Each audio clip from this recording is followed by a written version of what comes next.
Assalamualaikum warahmatullahi wabarakatuh. Perkenalkan, saya Puja Ida Paramita, NPM 1962201014, Prodi Akuntansi Fakultas Ekonomi dan Bisnis Universitas Muhammadiyah Bengkulu. Baiklah, saya akan presentasikan proposal saya, tetapi sebelum saya mempresentasikan, ada baiknya teman-teman bantu saya like, komen, dan subscribe. Baiklah, di sini saya akan memulai mempresentasikan, yaitu judul saya yang berjudul Pengaruh Struktur Corporate Governance Leverage terhadap Financial Distress, yaitu studi empiris pada perusahaan manufaktur yang terdaftar di Bursa Efek Indonesia tahun 2019 sampai 2021.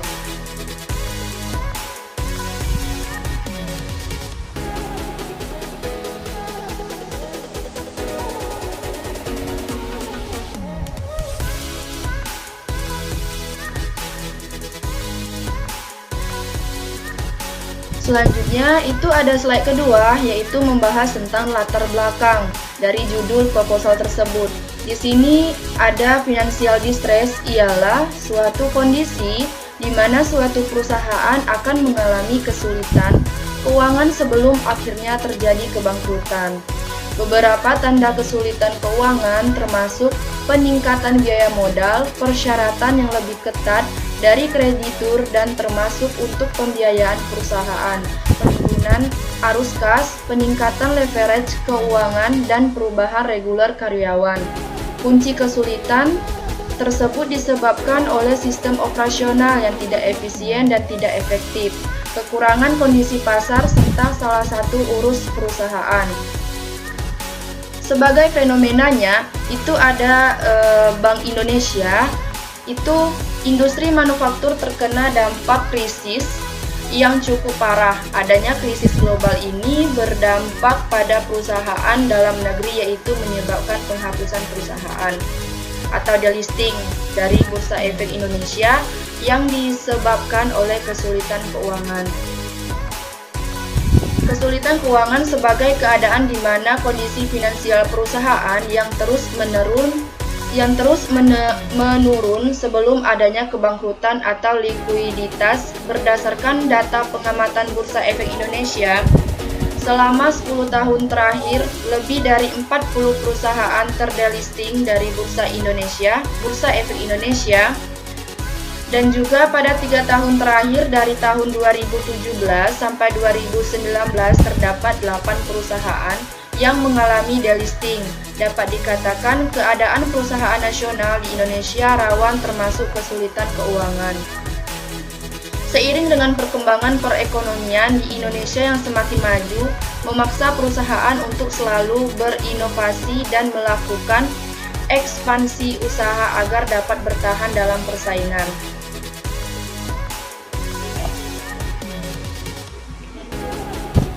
Selanjutnya itu ada identifikasi masalah. Di dalam identifikasi masalah, penelitian ini akan menguji apakah kemungkinan financial distress mempengaruhi komisaris independen, komite audit, kepemilikan institusional, kepemilikan manajerial, dan leverage pada perusahaan manufaktur pada tahun 2019 sampai 2021.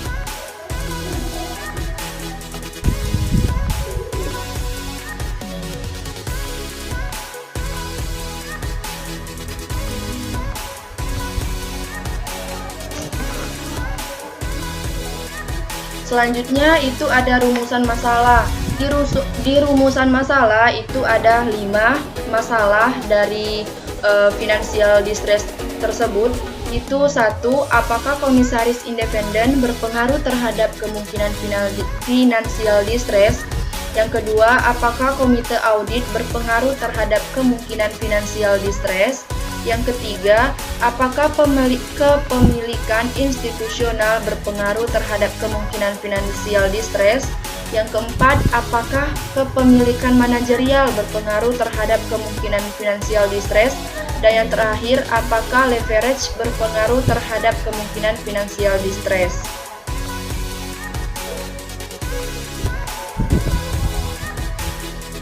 Nah, baiklah teman-teman, Selanjutnya itu ada manfaat penelitian. Bagi peneliti, penelitian ini diharapkan dapat menambah ilmu dan mengaplikasikan ilmu yang diperoleh di bangku perkuliahan dalam dunia kerja. Bagi investor, hasil penelitian ini dapat dijadikan sebagai bahan pertimbangan bagi investor maupun calon investor dalam pengambilan ukuran perusahaan. Dan bagi perusahaan, hasil penelitian ini dapat dijadikan pertimbangan bagi perusahaan-perusahaan yang terdaftar di Bursa Efek Indonesia dan menerapkan financial distress. Selanjutnya itu ada tujuan masalah.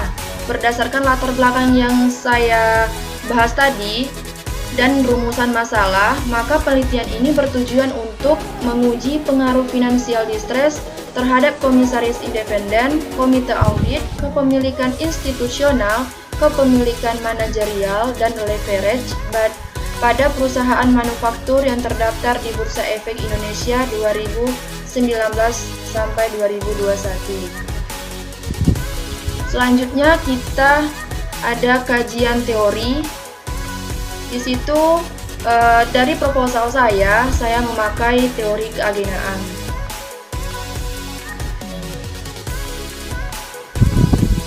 Saya memakai teori keagenaan, yaitu pengertiannya salah satu usaha yang diharapkan dapat mengurangi konflik keagenaan atau good corporate governance dalam perusahaan. Dari Jens dan Meckling, yaitu menggambarkan hubungan agensi sebagai suatu kontrak di mana satu atau lebih prinsipal yang melibatkan agen untuk melaksanakan beberapa layanan bagi mereka dengan melakukan pendelegasian wewenang pengambilan keputusan kepada agen. Privisal maupun agen adalah dua atau lebih yang bekerja sama demi pengelolaan perusahaan, di mana keduanya memiliki motivasi sendiri untuk menjalankan tugasnya masing-masing. Pihak privisal atau pemilik atau pemegang saham memberikan instruksi kepada agen untuk mengelola perusahaan sesuai dengan apa yang dikehendaki untuk mencapai kejayaan perusahaan. Maka dari itu, proposal saya memakai teorinya yaitu keagenaan. Di dalam kajian teori ini, itu ada financial distress, komisaris independen, komite audit, kepemilikan institusional, kepemilikan manajerial, dan leverage. Di sini saya akan membahas financial distress, yaitu suatu keadaan di mana profitabilitas suatu perusahaan menurun yang mengarah pada peningkatan kemungkinan ketidakmampuannya untuk membayar pokok dan bunga hutang. Dan juga, misalkan perusahaan yang mengalami financial distress pada umumnya terjadi karena tidak mampunya memenuhi kewajiban terutama kewajiban jangka pendek. Nah, jika masalah financial distress tidak cepat diatasi, maka kemungkinan besar perusahaan akan mengalami kebangkrutan. Financial distress dapat dialami oleh setiap perusahaan, baik perusahaan yang berukuran besar maupun perusahaan yang berukuran kecil. Karena faktor penyebab financial distress dapat berasal dari internal maupun di luar eksternal perusahaan. Selanjutnya itu dari corporate governance yang saya katakan tadi. Itu corporate governance itu ada 4 variabel. Itu ada komisaris independen, komite audit, kepemilikan institusional, dan kepemilikan manajerial. Nah, kepemilikan manajerial merupakan mekanisme corporate governance yang efektif sebagai salah satu sarana monitoring dapat membawa pada kualitas pelaporan yang lebih baik. Yang terakhir itu leverage, rasio yang menunjukkan seberapa besar modal eksternal yang digunakan perusahaan untuk menjalankan kegiatan operasionalnya.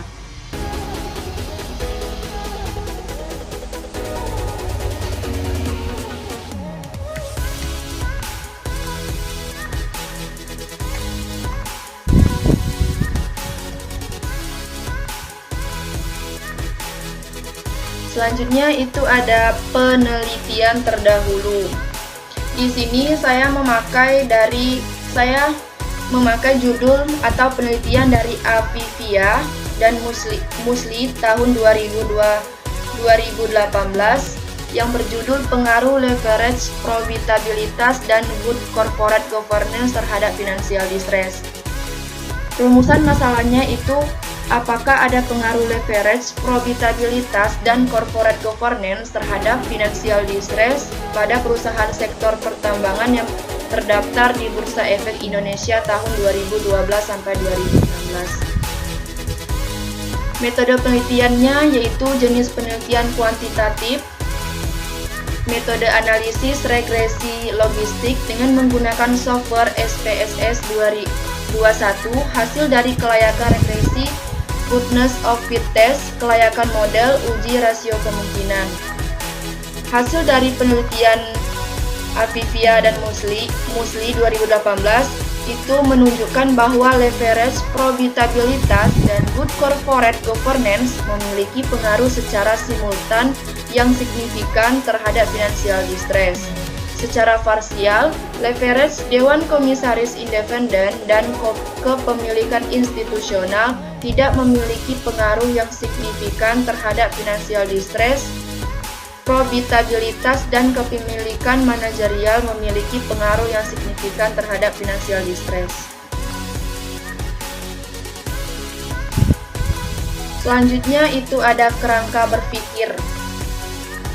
Di dalam penelitian saya, kerangka berpikir itu variabel independen itu ada 5, yaitu komisaris independen X1, komite audit X2, kepemilikan institusional X3, kepemilikan manajerial X4, leverage X5, dan variabel dependennya itu financial distress atau variabel Y.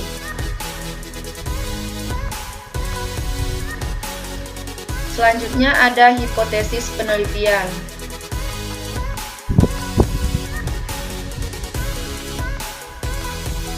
Hipotesis penelitian itu ada 5 juga. Atas dasar pemikiran di atas dapatlah diajukan hipotesis sebagai berikut. Yang pertama, hipotesis 1, komisaris independen berpengaruh terhadap kemungkinan financial distress.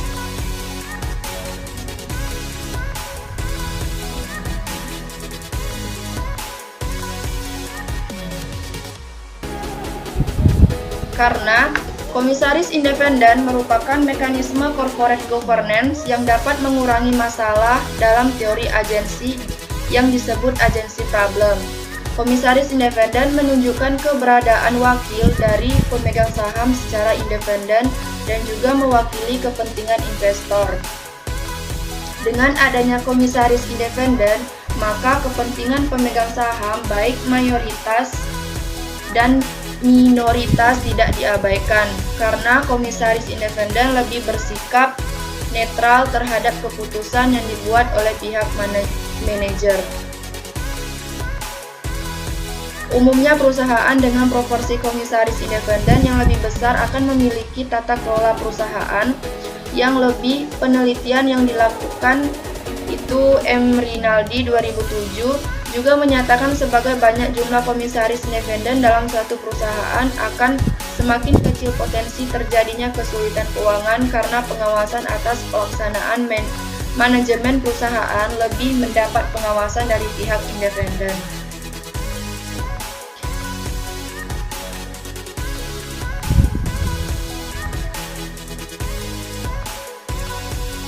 Selanjutnya itu ada pengaruh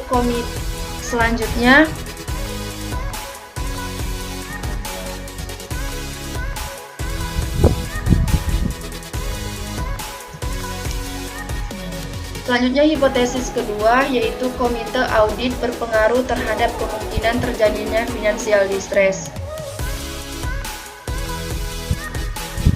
Pengawasan merupakan salah satu komponen penting dalam mekanisme corporate governance. Sesuai dengan teori keagenaan, kualitas pengawasan yang baik mengurangi perilaku oportunistik oleh manajer sebagai agen. Salah satu upaya untuk menciptakan mekanisme pengawasan yang baik adalah dengan adanya komite audit dalam suatu perusahaan. Komite audit bertanggung jawab kepada Dewan Komisaris dengan tujuan membantu mereka dalam menjalankan fungsi pengawasan jalannya perusahaan. Keberadaan mereka dimaksudkan untuk meningkatkan tata kelola perusahaan sesuai dengan teori keagenaan, terutama tentang bagaimana mengawasi manajemen perusahaan. Mereka bertindak sebagai penghubung antara manajer, dewan komisaris, dan pihak eksternal lainnya. Selanjutnya, hipotesis ketiga itu ada kepemilikan institusional berpengaruh terhadap kemungkinan financial distress.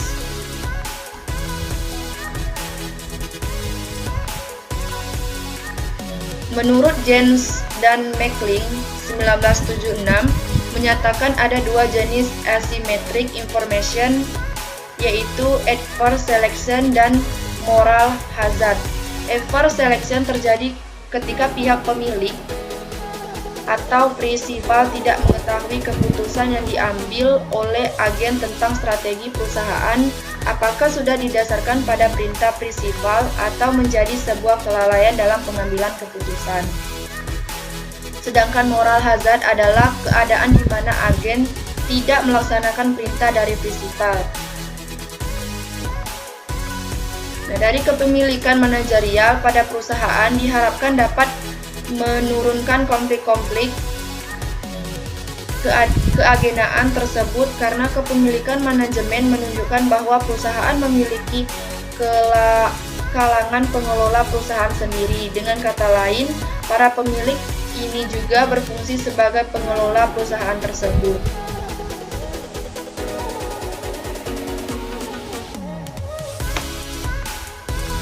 Selanjutnya, hipotesis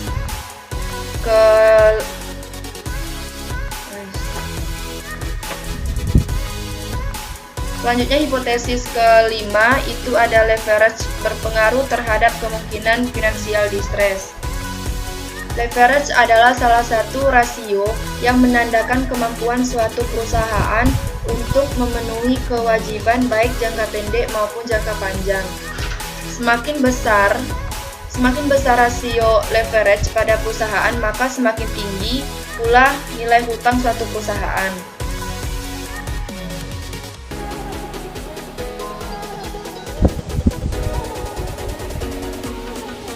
Selanjutnya, bab 3, ada metode penelitian, tempat dan waktu penelitian.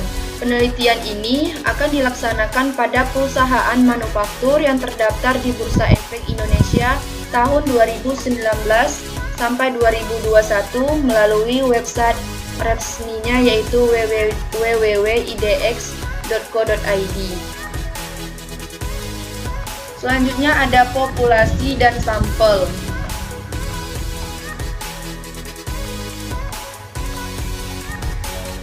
Populasi pada penelitian ini adalah perusahaan manufaktur yang terdaftar di Bursa Efek Indonesia pada tahun 2019 sampai 2021. Nah, sedangkan untuk pengambilan sampelnya itu menggunakan teknik purpose sampling, yaitu teknik pengambilan sampel dengan kriteria tertentu. Selanjutnya itu ada metode penelitian. Data yang saya gunakan dalam penelitian ini merupakan data sekunder. Data mengenai seluruh variabel yang digunakan yang diperoleh dari laporan tahunan yang biasa diakses secara langsung oleh peneliti melalui website Bursa Efek Indonesia yaitu www.idx.co.id dan websitenya masing-masing perusahaan. Dan juga penelitian ini menggunakan pendekatan dan jenis penelitian kuantitatif.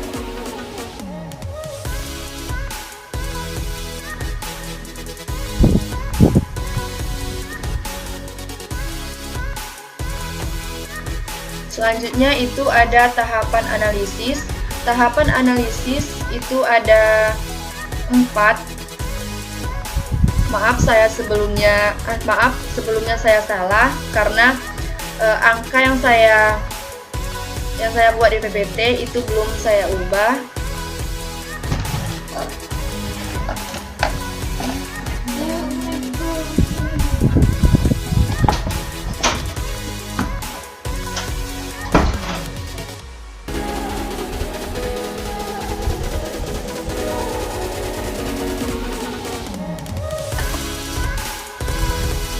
Baiklah, selanjutnya itu ada tahapan analisis.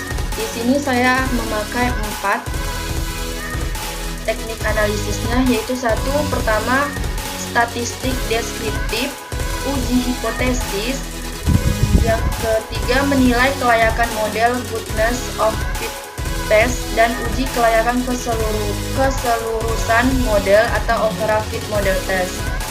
Yang keempat, pengujian signifikan dari koefisien regresi. Statistik deskriptif itu memberikan gambaran atau deskripsi suatu data yang dilihat dari nilai rata-rata atau mean, standar deviasi, nilai maksimum dan nilai minimum. Standar deviasi, nilai minimum dan nilai maksimum menunjukkan persebaran data. Nah, sedangkan mean menunjukkan nilai rata-rata dari data yang bersangkutan. Yang kedua itu tahapan analisis uji hipotesis. Penelitian ini menggunakan metode regresi logistik atau logistic regression. Regresi logistik diterapkan karena variabel terikatnya merupakan kombinasi antara metrik dan non-metrik atau nominal. Regresi logistik adalah regresi yang digunakan untuk menguji apakah probabilitas terjadinya variabel dependent atau terikat dapat diprediksi oleh variabel bebasnya atau variabel independen. Nah, dalam regresi logistik tidak memerlukan uji normalitas, heterodastisitas, dan uji asumsi klasik pada variabel besarnya. Selanjutnya itu tahapan analisis menilai kelayakan model atau goodness of fit test. Dapat dilakukan dengan memperhatikan output dari Hosmer and Loshow goodness of fit test dengan hipotesis, yaitu hipotesis 0, model yang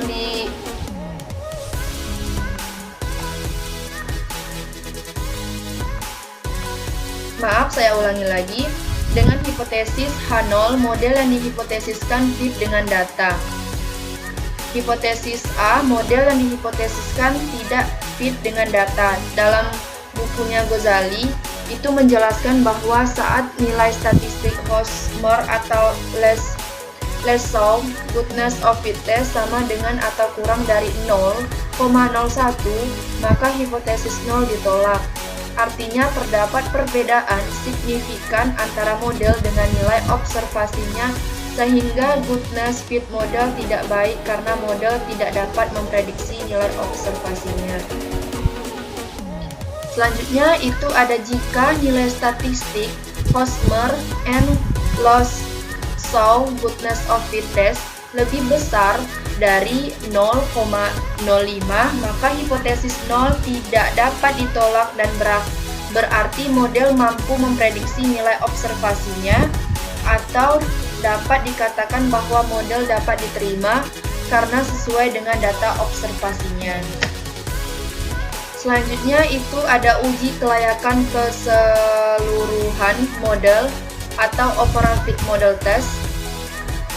Dalam menilai overall fit model, cara-cara yang dapat dilakukan antara lain, yang pertama itu ada chi-square yang digunakan berdasarkan pada fungsi likelihood pada estimasi model regresi. Likelihood atau L dari model adalah probabilitas bahwa model yang dihipotesiskan menggambarkan data input. Yang kedua ada Koch-and-Shell R-squared dan Nagelker's square. itu merupakan ukuran yang mencoba meniru ukuran R-square pada multiple regression yang didasarkan pada teknik estimasi likelihood dengan nilai maksimum kurang dari 1 sehingga sulit diinterpretasikan. Agar dapat memperoleh koefisien determinasi yang dapat diinterpretasikan sebagai nilai R2 pada multiple regression, maka digunakan Nagle-Kreysz R-square. Nagle-Kreysz R-square merupakan modifikasi dari koefisien Koch and Snell R-square untuk memastikan bahwa nilainya bervariasi dari 0 sampai 1.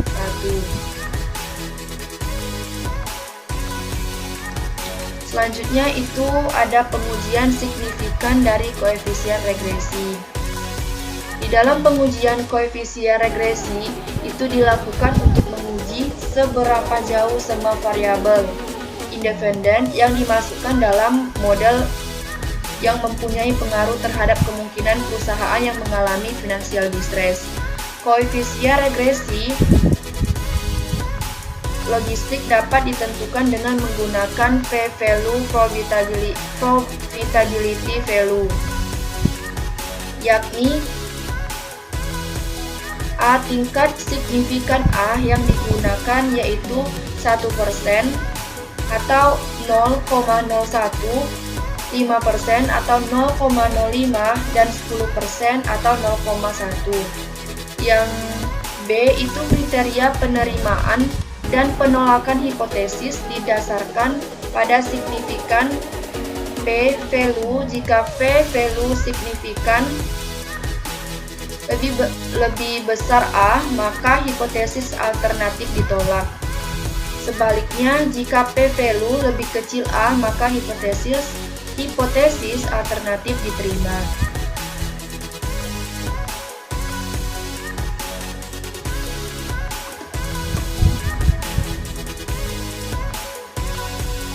Baiklah teman-teman, itulah presentasi dari saya. Semoga presentasi yang saya bahas atau proposal yang saya bahas tadi semoga bermanfaat bagi teman-teman semuanya, dan terima kasih. Dan untuk teman-teman semuanya, jangan lupa like, comment, dan subscribe. Wassalamualaikum warahmatullahi wabarakatuh.